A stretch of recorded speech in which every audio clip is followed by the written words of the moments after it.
in Major League Baseball. Of course, we have to talk about RG3 calling himself or saying he thinks he's the best quarterback in the league, and we'll look around the NFL too. But off the top, as promised, the Washington Nationals, losers of 6 in a row. They were off on Monday. They are 4.5 games behind the New York Mets in the race for the National League East. Doesn't look like they're going to be a wild card either. They're a fourth place wild card team behind Pittsburgh and the Chicago Cubs. So, Neil, I'll start with you. You've written about this. Can they right the ship before it's too late? Yeah, they can because, like you said, they're 4 games out. They have 6 left to play head-to-head against the Mets. So they're not out of it, but they look terrible. I mean, there's nothing that's working. The pitching's not great. The hitting's not great. They're still reeling from injuries. You know, Jason Worth could arguably be the worst batter in Major League Baseball that has a full-time spot right now. So there's a lot that's going wrong. But the only solace is that they have 6 games left to play against the Mets, and like you said, their only chance is winning the division. Yeah, and they've closed the season with 3 games at Citi Field against the Mets. Keith, I'll throw this to you. Some stats first, though. They've been 12-23 since July 5th, 2.22 batting average, 3.5 runs scored, and then 4.25 ERA. A lot of bad stuff. Can they turn this thing around before it gets too late? Well, they have 55 games left, if my math is correct, right? They're 58, 59. That's 117. From 162. There's a lot of time left, and if they play well at some point soon, maybe everybody forgets about this West Coast trip where they got swept by the Dodgers, got swept by the Giants. But the thing about it is there's no magic fix for this team. I don't think firing the manager is going to fix it. We'll get to that in a little bit. There's no other players you can bring in. They got everybody back from injury. They just guys have to produce to the level that they normally do. Clinton, do you think this team can turn it around, or is it too late for that? I think they can, but I don't think they will. I mean, let's not forget they're under 500. It's not just the fact that they're so far back to me. It's the fact that they haven't played well enough to break even. And so if you're comparing them against obviously their components, which matters, versus themselves, that's one thing. But to me, the baseball, I don't want to say record aside because that doesn't make a lot of sense, but it's been totally uninspiring for the past 2 weeks. And you've got to think of something, I don't want to say larger than the game, but something has to happen within that clubhouse, I think, in order for them to realize that this is something that they want to do. Because right now they don't look good, the body language is bad, and the pitching is one thing, Jason Worth is another, but this is a team that, because they have not achieved that much as a unit before, might be just going into a hole because that's what they do, and that's just what the guys in the makeup of this team is. Neil, is it even more disconcerting that they have all their bodies back and they're healthy, maybe except for Denard Span, and yet they're still reeling? I mean, that's the troubling thing for Nats fans. It should be, don't you think? Yeah, this is a disaster. I mean, this is a complete disaster. You're talking about the preseason favorite to win the World Series. Not to say that they should have won the World Series, but they're, like Clinton said, they're not even playing 500 ball. And there's a lot of things that are going wrong. I mean, the players aren't producing. They're getting some bad luck. Their batting average on balls in play during the second half of the season is the worst in the National League. So that will come up a little bit. But by and large, this is a team, I think underwhelming is probably the word that I would use. I mean, they're just terrible. Well, just to put it, kind of encapsulate it, Max Scherzer, their ace, since July 7th, has have 5.05 ERA and 11 starts, 11 home runs allowed. Knocked himself out of the Cy Young Award. Yeah, I mean, he was 6 the runs leader. his most recent start. Yeah, and now you have probably one of the duos from the Dodgers that could take it. Yeah, just a disaster all around. Keith, we'll get to something. I want to get something you mentioned a little about firing the manager. Should Matt Williams be a little worried about his job security, given the talent that he has on that roster and how they've been underperforming recently? In theory, yes. I mean, there's definitely a chance that if this goes the way it's been going the past couple of weeks, that he won't be the manager anymore. But obviously, the manager has to kind of have a day-to-day focus, figure out how to get these guys out of the rut that they're in. Part of the problem with them, I think, is the weight of expectations. Yeah. They're sort of crushing or getting crushed under it at this point. And the Mets, they play free. They don't have any expectations. Even if the Nats catch them, that they were supposed to catch the Mets. So the Nats do need to free themselves up a little bit. I think they're kind of starting to psych themselves out at this point. And if Matt Williams can't help them shake it, they're going to be in big trouble. Yeah, Clinton, is there something Matt Williams needs to be doing better, or does he have to just in order to work to save his job, or is his job in jeopardy at all? Do you think? I'm not a huge fan of the way he does a couple different things tactics-wise. I don't particularly love the way he uses his bullpen in terms of not using certain guys in certain places. I didn't really like the way the season started off with him getting tossed from a bunch of games with Bryce at the same time. And I don't particularly love that he's sort of a curmudgeon for curmudgeon's sake. I guess that's more as a fan than as somebody that's sort of trying to analyze the team. But I do think it has an effect on how people view whether or not he should be the leader of this team. And yeah, you should worry about it. I mean, they're not doing very well. I don't think I'm not a big fire somebody guy because you don't necessarily have anybody in the wings, but all you have to do is look at the results to understand that this might not be the person to lead this team. You were talked about the expectations, Neil. Sometimes somebody's got to go, and I think this might be a situation where he ends up being the fall guy. Yeah, Neil, are you on board, Clinton, that Matt Williams is the fall guy here, or is it something bigger than that, or is it just the manager? Yeah, I don't know. And Clint and I actually talked about this yesterday at lunch. I mean, I don't know if the manager is the problem. You look at the injuries on this team. It's not like he's playing people that shouldn't be played. He's playing people either that he has to play or. There are some pitching issues, though, that have come up. There's certainly some pitching issues, but those aren't going to be, I think, what ultimately decides a manager's job, right? I mean, it's it's not like they're in last place of the NL East. Sure. They're underperforming by quite a big deal. I'm not quite so sure a lot of it is on the managerial part of it, but would it surprise me if he's fired? I mean, if they miss the playoffs, no, because this was a team that had a lot of expectations going in and failed to meet them, and it's the second year in a row, and so, no, I wouldn't be surprised. Do I think it's going to be the panacea? No, this team has a lot of problems, and it could actually get worse next year based on what the pitching staff might look like and what the roster might look like. Williams probably gets judged on the way these last 55 games go because now he has most of the roster back. Mm-hmm. You know, there are certain things he can't account for. He couldn't account for Doug Fister pitching so poorly he ends up in the bullpen. Yeah. You know, they've moved Drew Storen, they moved Tanner They got Roark. him. They got him Papelbon. They got it. Right. I mean, he's got guys. And if they don't make a run here, then you say, well, maybe you fire the manager. To Williams' credit, though, it's been his team that's been hyping themselves up as that good. He hasn't been a guy that's been out there saying that we're the best team in baseball. That's been Worth, that's been Harper, that's been other guys. Anyway, just saying, like, he doesn't strike me as an arrogant dude. You know what I mean? He's just having a tough time with the squad as it's currently. We were talking about the Nats' run to the playoffs, or hopefully their run to the playoffs. But in the bigger picture for Major League Baseball, this year we know the St. Louis Cardinals have been playing a step above pretty much everyone else in the National League. But it looks like they'll be playing the Pittsburgh Pirates in the wild card, assuming the Pirates advance, because that's how this playoff system is set up. Adam Kilgore wrote a pretty interesting piece about how to change it, how to make it better. And Clinton, I'll start with you. I mean, should the team that has the best record be able to choose who they want to play, which is what Adam Kilgore essentially wrote? Listen, if the Cardinals aren't involved in this, are we having this discussion? That's a separate question. Yeah. But I think this is just a tough cookies kind of thing. Yeah. I mean, it's unfortunate. Yes, the competitive balance of the playoffs is affected, but the number of times this is going to happen, I think, I don't know. It doesn't bother me that some teams just get jobbed. I mean, again, it's pro sports. It's not like it's something. It's not an election, So I love his idea of potentially offering up some sort of reveal of a player, of a manager picking a team. It'd be great for TV, right? It would be great for TV, but that is just personally, that's a tad too far that I don't think is necessary. Yeah. Although, I mean, I'm not going to lie. If it happened, I wouldn't have a problem. I think we'd all watch. Keith, we've seen this in the NFL where teams that are 500 or below 500 get in the playoffs.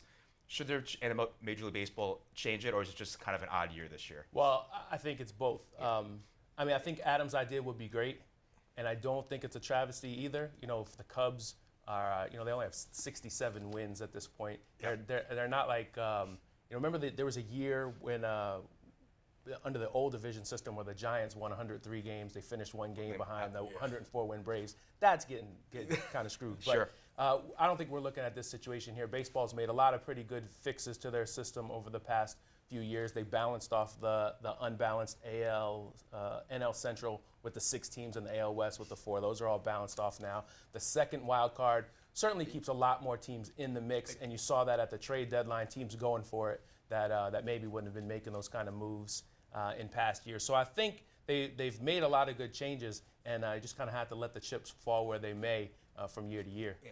I'm sure that's not what the Cardinals want to hear. But, Neil, is the system broken now, do you think, or is it okay the way it is? Yeah, I think the best teams should be in the playoffs no matter what division they're in. And also, they should have home field advantage, right? I mean, the All-Star game should not decide who has home that field horse advantage. is out of the barn, though. There's so many things that are wrong. But, yeah, I mean, in essence, what you're saying is get rid of the divisions, right? And just seed the teams, and the best team gets the worst team, and then you start from there. But if you get to choose, not necessarily that would be the case, but depends. I mean, I don't know if the Cardinals would want to. Yeah, and then what if you choose wrong? That would be my concern, right? I mean, you choose the wrong opponent and get swept.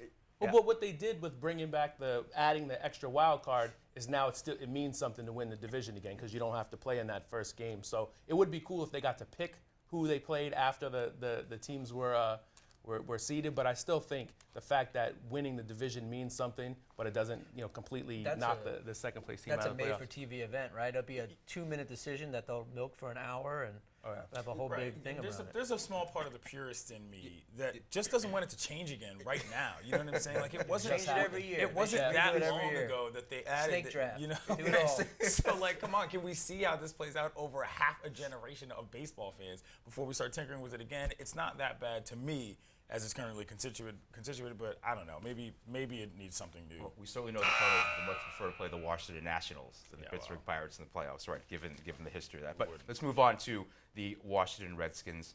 Training camp ended on Monday, but not without some off-the-field headlines from Robert Griffin III, who said he feels he's the best quarterback in the league. Keith, what do you make of what he says? Is it a confidence boost for the team, or is he just completely delusional and lost his marbles? I think it's somewhere in between. On one hand, it's much ado about semantics. I don't think that Griffin honestly believes he's better than Aaron Rodgers and Tom Brady and Peyton Manning. But he's trying to say, athletes, you have to go out on the field with the attitude that you're the best. I heard this on the radio last night, and I think this probably would have solved it if he would have said, I'm out there every day trying to be the best quarterback in the NFL. Boom, solves it, no issue, right? And the funny thing is, Griffin tried this offseason to not make waves, to say he's whatever Gruden says, I'm doing. He tried so hard, and he just can't keep his foot out of his mouth. It's kind of a shame for him. Neil, before I get to you, I'm going to read part of the quote so you can kind of put it in context here. I don't feel I like to have to come out here and show anybody anything or why I'm better than this guy or better than that guy. It's more about going out and affirming that for me. I go out and play. I know I'm the best quarterback on this team. I feel like I'm the best quarterback in this league, and I have to go out and show that.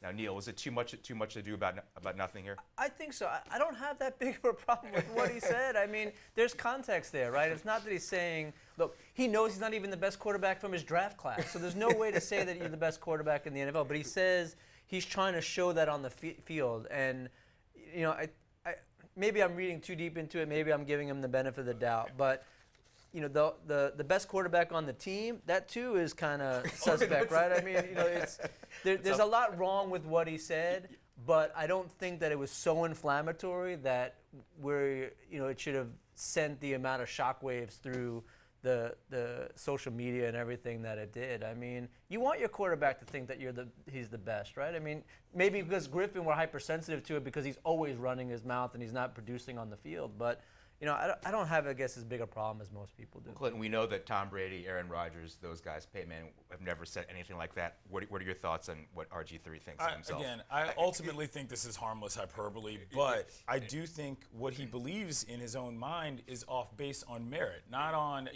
honestly, his attitude and all that has never necessarily super bothered me. It's been the actual things that he said, and it's like, look, if I'm a fan, I want to know that you are worried about the team first and the league second. I mean, like Neil said, it's up for very much debate whether or not you're the best quarterback on this team. And so to sort of look past that, just in the notion of, well, I've been anointed these skills, therefore this is what I believe about myself, I think there's a lot of people that look at that as, well, maybe that's affecting your ability to actually grow as a player. Yeah. It's not just an attitude thing. It's like if you're looking at your reps and your practice game and your film study as something where it's just a matter of it finally coming together for you, as opposed to somebody that needs to actually learn and get better, that to me is maybe a problem in development that is a little bit more than just arrogance. It's an actual ability to improve as a player. And that's where, to me, it becomes problematic. Keith, if you're Colt McCoy or Kirk Cousins, what are you thinking yourself when you hear you're the guy who's a starter right now saying something like this? I don't know. I mean, I don't know if those guys are licking their chops thinking they're going to eventually get a chance again this season. I do think Griffin's going to have a longer leash than he had last season, assuming he stays healthy, because they need to know, is he the guy going forward? Or is he someone that they're going to have to give up on after 4 years? Well, Robert Griffin certainly has been in the NFL headlines, but there's been a lot of others too. Tim Tebow playing for the Eagles. We know about Deflategate, of course, and Geno Smith getting his jaw broken in a locker room tussle. Neil, is there anything other than non-skin related that's kind of piqued your interest in the NFL this preseason? Yeah, as a numbers guy, I'm interested to see how the change in the extra point distance influences the two-point conversions. That's going to be something I'm going to be monitoring. I think it makes sense for teams to go for the two-point conversion more. And as a corollary to that, I'm interested to see how the Eagles use Tim Tebow, or if they even keep him, and how that's used. But yeah, so that for me is something that I'm definitely going to be watching. Keith, I'm guessing the Tebow Eagles quarterback situation is something where you're monitoring, given that it does affect the Skins too in the NFC East. You know, he's not the most interesting quarterback on the Eagles to me. I want to see how Sam Bradford looks in that offense, because the offense The guy who's going to be looks the starter. right. The offense Presumably. looks pretty loaded Yeah. if they get the quarterback play. And if you watch that preseason game with the Eagles and the Colts, you saw Mark Sanchez miss a couple wide open guys for touchdowns.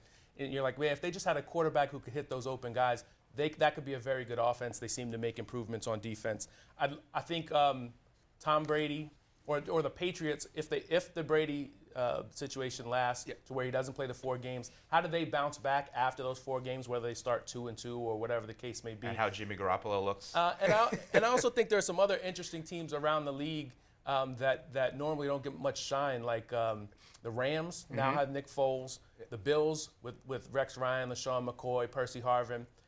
They probably need a quarterback, and I think the Dolphins too, that could be interesting. That you want to see Tannehill make that breakthrough. So there's a lot of teams that are on the brink that could be interesting or could be dull as usual. Clint, anything non-Skins NFL-wise that piques your interest? Yeah, I mean, I hate to stick with the Eagles, but the Chip Kelly factor there is huge for me. I mean, that guy has been going through the ringer in terms of what people have been saying about him during the offseason. And that's one thing in terms of when you're not on the field, but again, when you're trying to put a team together and you've got issues like that are hanging over your franchise in terms of what people think about that specific guy, that's the kind of thing that affects you going into other stadiums. It affects you when you're dealing with other teams and not just in an internal factor. I am fascinated to see if the Eagles can keep it together, because they do have so much talent. But if their coach if people actually believe that this guy is a bad guy, which some people do for whatever reason, it becomes hard to stay together in this sort of an NFL climate in terms of media and everything. So I'm really interested to see how that team manages to keep up with their talent ability in terms of this division in the conference. I got to tell you, one team that I just, for whatever reason, because of the coach, because of the situation in the locker room, Rex Ryan. I mean, Keith, he's signing all these guys. He signed Ian Kempa, the guy who broke Geno Smith's jaw. He has Percy Harvin in the locker room already. Richie Incognito's in that locker room. I mean, that team it's going to be fun to watch. It could be a train wreck, right? But they could be fun to watch during the season. Look, and they were like 4th in the NFL in total defense last year, pre-Rex Ryan. Yeah. So they should be good on that side of the ball. You have all these crazy guys on the other side of the ball. And if they get into a situation where they're running neck and neck with the Patriots for a division late in the season, Rex is going to say something crazy, and we're all going to have a field day with it. Yeah, I can't wait. And of course, we have no idea who's going to be playing out as quarterback, but I mean, that might make a difference with how bad that team is going to be. But, well, guys, let's see if the Nationals can turn it around, right? We'll have, Look at participation trophy. yeah, that's right. No participant trophies in Major League Baseball for certain. For Neil Greenberg, Keith McMillan, and Clinton Yates, I'm Gene Wong. Thanks for watching. Remember to follow us on Twitter @PostSportsLive. We'll see you next time.